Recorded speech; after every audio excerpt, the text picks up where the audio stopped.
Good morning student. आज हम किसी द्विघात बहुपद के गुणांकों व शून्यांकों में जो संबंध है उसके बारे में अध्ययन करेंगे। मान लेते हैं कि कोई बहुपद है px बराबर दिया है अपने को ax² plus bx plus c। इस बहुपद में हमेशा ध्यान रखें जो x² है इसका जो गुणांक a है, यहाँ पर a का मान कभी भी 0 नहीं होना चाहिए।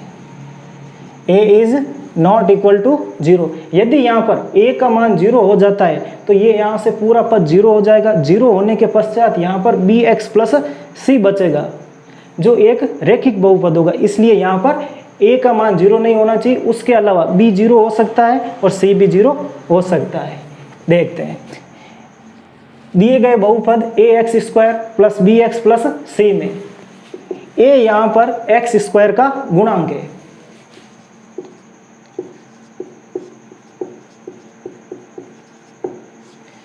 b यहाँ पर x का गुणांक है और c यहाँ पर कोई अचर पद है। b x का गुणांक है, c हमारा कोई यहाँ पर अचर पद है। यहाँ पर हम लोग मान लेते हैं भाई इस कोई द्विघात बहुपद है जिसके शून्यक अल्फा तथा बीटा है। फिर इसके शून्यकों के बारे में समझते हैं। माना कि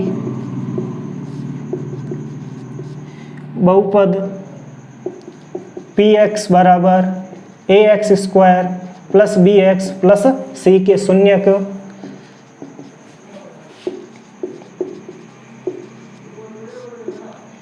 अल्फा व बीटा है। इस द्विघात बहुपद के जो शून्यकों का योग है अल्फा प्लस बीटा वो -b/a के बराबर होता है और जो शून्यकों का गुणनफल है वो c/a के बराबर होता है। यानी कि शून्यकों का योग हम कह सकते हैं शून्यकों का योग यानी अल्फा प्लस बीटा की जो जोड़ है वो -b/a के बराबर है। शून्यकों का गुणा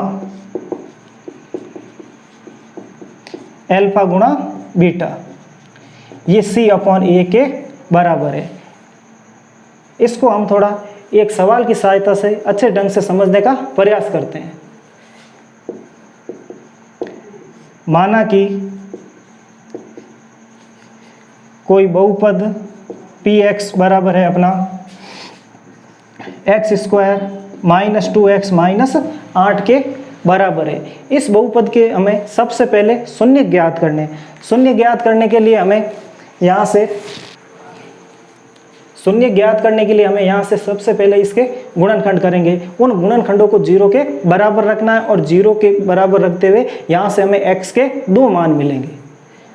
यानी कि बहुपद px बराबर 0 x² -2x -8 को 0 के बराबर रखना है। यानी शून्य ज्ञात करने के लिए दिए गए बहुपद को सबसे पहले 0 के बराबर रखना है, फिर इसके गुणनखंड करते हुए हमें x के 2 मान मिलेंगे, वो इस बहुपद के शून्य कहलाएंगे।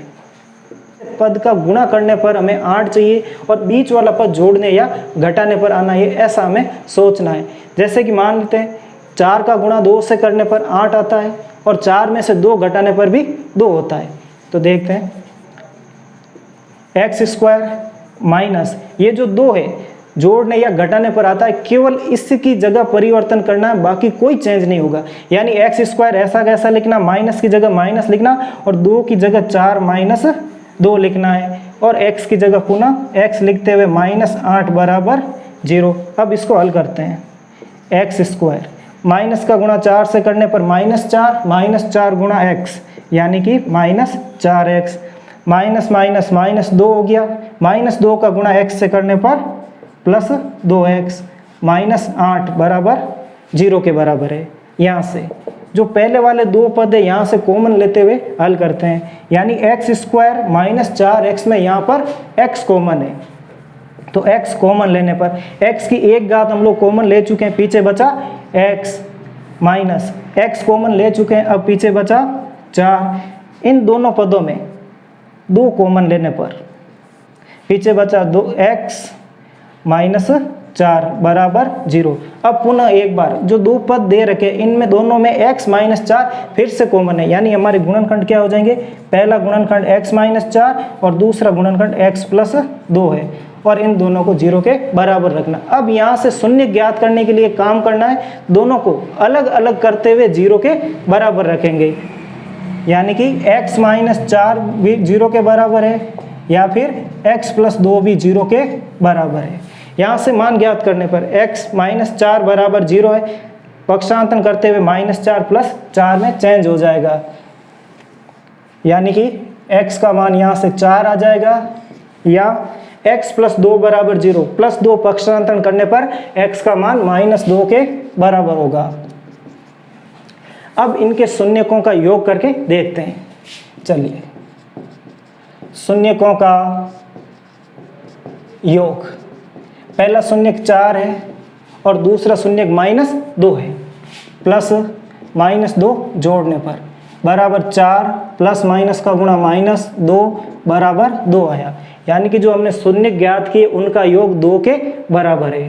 फिर शून्यकों का गुणा है, शून्यकों का गुणा, पहला शून्यक 4 है और दूसरा शून्यक माइनस 2 है, इनका गुणा करने पर प्लस माइनस का गुणा माइनस और 4 का गुणा 2 से करने पर 8 आएगा।